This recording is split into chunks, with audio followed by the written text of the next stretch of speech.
Contre qu'à certains moments, il est nécessaire de pouvoir, je veux dire, mettre le déluge dans la relation, afin de pouvoir la nettoyer, parce qu'il y a aussi la notion d'eau, il y a la notion de création, la notion de la création de l'eau, par la mer eau, et donc de pouvoir nettoyer ce couple, par exemple, de ce qui est négatif, et de pouvoir reconstruire sur de nouvelles bases en gardant ce qui est bon. C'est la même chose dans un travail. Il est tout à fait possible de communiquer, d'avoir des... Enfin, évidemment, il ne faut pas tomber sur des gens toxiques, parce que vous savez qu'il y a des gens toxiques dans le monde.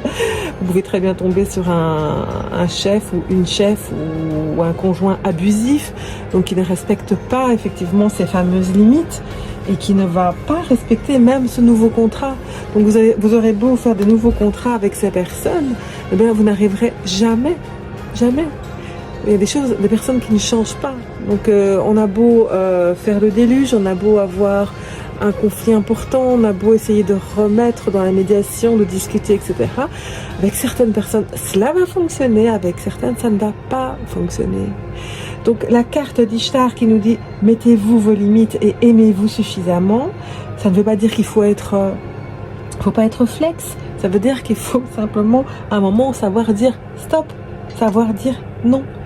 Parce que voilà, on a essayé, on a vraiment de toute bonne foi tenté de recommencer l'aventure, mais ça n'a pas fonctionné. En face de nous, les personnes ou le groupe ou la société refusent. On n'est pas obligé de se compromettre, ce n'est pas nécessaire. On peut à ce moment-là faire le choix donc de cette fameuse pilule rouge ou pilule bleue et de dire ben voilà, non, voilà, on a essayé et ça ne fonctionne pas. Voilà. Par contre, je pense qu'il est important de pouvoir mettre en lumière le fait qu'il y a des abus. Il y a des abus au sein des entreprises, au sein de la société, au sein des couples, au sein des familles, etc. Il ne faut pas que ce soit mis sous silence. Et cette femme sur son cheval nous demande aussi, ben voilà, tu portes un message. Tu portes un message.